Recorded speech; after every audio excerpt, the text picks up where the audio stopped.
Hello friends, welcome to Anas Monu vlog. പഴം വെച്ച് വളരെ പെട്ടെന്ന് തയ്യാറാക്കി എടുക്കാൻ പറ്റുന്ന ഒരു റെസിപ്പിയാണ് ഇന്ന് നിങ്ങളെ പരിചയപ്പെടുത്താൻ പോകുന്നത്. ഇതൊന്നും കാണാതെ ധൃതി പിടിച്ച് അങ്ങോട്ട് നിന്നിട്ട് പിന്നെ അവിടെ ചെല്ലുമ്പോൾ പുള്ളിക്കാരൻ നീ ഇതൊക്കെ കണ്ടിട്ടാണ് ഇങ്ങോട്ട് വന്നിരിക്കുന്നത്. പഴമുണ്ടെങ്കിൽ വളരെ പെട്ടെന്ന് തയ്യാറാക്കി എടുക്കാൻ പറ്റിയ ഒരു റെസിപ്പിയാണ് ഇന്ന് നിങ്ങളെ പരിചയപ്പെടുത്താൻ പോകുന്നത്. അതിനായിട്ട് ഒരു പഴം എടുത്തിട്ടുണ്ട്. അതിൻ്റെ തോല് കളഞ്ഞതിന് ശേഷം ചെറുതായി കട്ട് ചെയ്തെടുക്കുന്നുണ്ട്. പഴം കട്ട് ചെയ്തെടുക്കുന്ന സമയത്ത് ഈ രീതിയിൽ തന്നെ കട്ട് ചെയ്തെടുക്കാൻ പ്രത്യേകം ശ്രദ്ധിക്കുക. വലിയ കഷ്ണങ്ങളാക്കി കട്ട് ചെയ്തെടുക്കരുത്.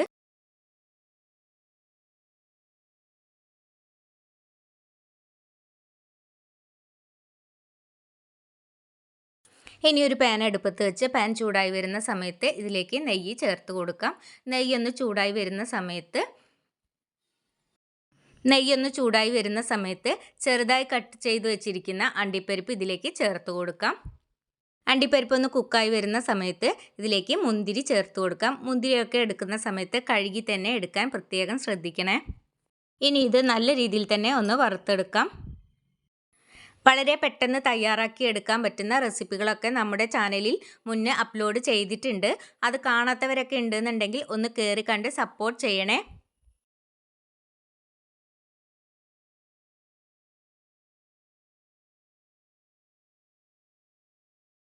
അണ്ടിപ്പരിപ്പും മുന്തിരിയും കുക്കായി വന്നിട്ടുണ്ട്. ഇനി ഇതൊരു പാത്രത്തിലേക്ക് കോരിയെടുക്കാം.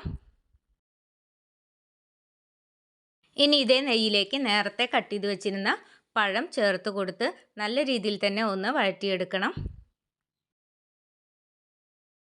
പഴം എടുക്കുന്ന സമയത്ത് നന്നായി പഴുത്ത പഴം എടുക്കരുത്, അതുപോലെ തന്നെ ഒട്ടും ആവാത്ത പഴവും എടുക്കരുത്. ഇനി പഴത്തിൻ്റെ കളറ് മാറി വരുന്നത് വരെ നല്ല രീതിയിൽ തന്നെ നമുക്കൊന്ന് ഇളക്കി കൊടുക്കാം. കുട്ടികൾക്കും മുതിർന്നവർക്കും ഒരുപോലെ ഇഷ്ടപ്പെടുന്ന ഒരു റെസിപ്പി തന്നെയാണ്. സ്കൂളൊക്കെ വിട്ട് വരുന്ന സമയത്ത് കുട്ടികൾക്ക് ഇതുപോലെ തയ്യാറാക്കി കൊടുക്കുകയാണെങ്കിൽ അവർക്ക് ഒരുപാട് ഇഷ്ടമാകും. പഴവും പാലും നമ്മുടെ കൈവശമുണ്ടെങ്കിൽ പെട്ടെന്ന് തന്നെ തയ്യാറാക്കി എടുക്കാൻ പറ്റും. അപ്പോൾ എല്ലാവരും ഒന്ന് ഉണ്ടാക്കി നോക്കണേ. പഴത്തിൻ്റെ കളർ ഒന്ന് മാറി വരുന്ന സമയത്ത് ഇതിലേക്ക് 1 ടീസ്പൂണോളം പഞ്ചസാര കൂടി ചേർത്ത് കൊടുത്ത് നന്നായി ഒന്ന് മിക്സ് ചെയ്ത് എന്ന് പറയുന്നത് പോലെ തന്നെ ആദ്യമായി വീഡിയോ കാണുന്ന പുതിയ കൂട്ടുകാരാരെങ്കിലും ഉണ്ടെങ്കിൽ സബ്സ്ക്രൈബ് ചെയ്ത് സപ്പോർട്ട് ചെയ്യാൻ മറക്കരുത്. വീഡിയോ കണ്ടുകൊണ്ടിരിക്കുന്ന സമയത്ത് നിങ്ങൾക്ക് ഇഷ്ടപ്പെടുകയാണെങ്കിൽ ഒരു ലൈക്ക് അടിക്കുകയും നിങ്ങളുടെ കുടുംബങ്ങളിലേക്കും സുഹൃത്തുക്കളിലേക്കും ഒന്ന് ഷെയർ ചെയ്ത് ചേർത്ത് ചെയ്യണേ. പഴം നല്ല രീതിയിൽ തന്നെ കുക്കായി വരുന്ന സമയത്ത് ഇത് നമുക്ക് വേറൊരു പാത്രത്തിലേക്ക് മാറ്റി കൊടുക്കാം. പഴം കുക്കായി വന്നിട്ടുണ്ട്. ഇനി ഇതൊരു പാത്രത്തിലോട്ട് മാറ്റാം.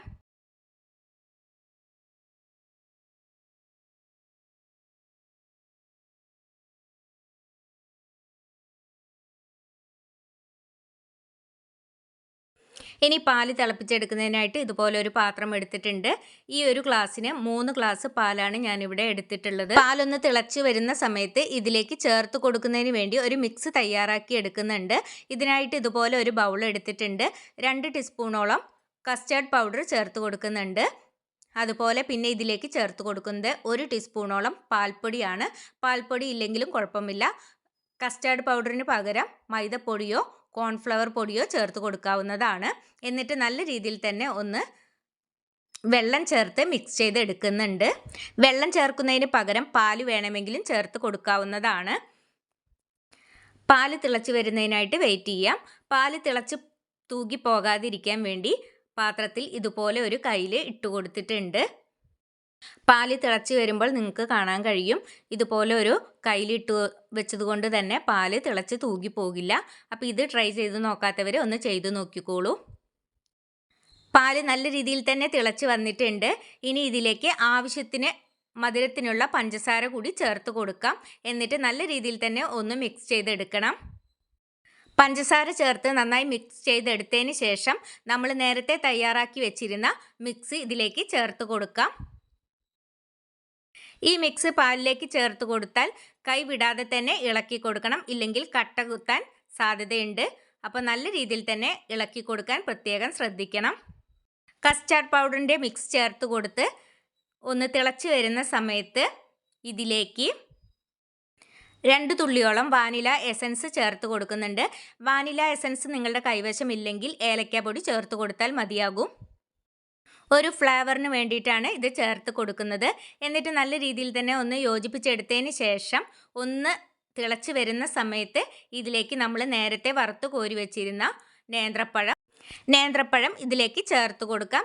നേന്ത്രപ്പഴം ചേർത്ത് കൊടുത്ത് നല്ലവണ്ണം ഇളക്കി കൊടുത്തതിന് ശേഷം ഒരു തിള വന്നു കഴിഞ്ഞാൽ നമുക്ക് തീ ഓഫ് ചെയ്യാം.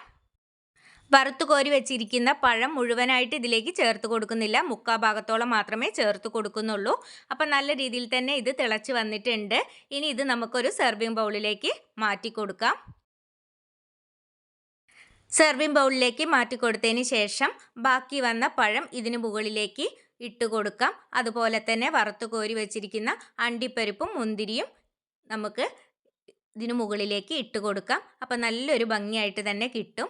വിരുന്നുകാർ വരുന്ന സമയത്തും പുഡിങ്ങും ഡെസേർട്ടൊക്കെ ആയി കഴിക്കാൻ പറ്റിയ ഒരു റെസിപ്പി തന്നെയാണ് ഇത്. ചൂടോടുകൂടി കഴിക്കുന്നതിനേക്കാൾ തണുപ്പിച്ച് കഴിക്കുന്നതാണ് ഒന്നുകൂടി ടേസ്റ്റ് ആയിട്ടുള്ളത്. അപ്പോൾ എല്ലാവരും ഇതുപോലെ ഒന്ന് ഉണ്ടാക്കി നോക്കുക. എന്നിട്ട് നിങ്ങളുടെ വിലയേറിയ അഭിപ്രായങ്ങൾ കമൻറ്റിലൂടെ അറിയിക്കാൻ മറക്കരുതേ. വെറും 5 മിനിറ്റ് കൊണ്ട് തയ്യാറാക്കി എടുക്കാൻ പറ്റിയ ഒരു റെസിപ്പി തന്നെയാണ്.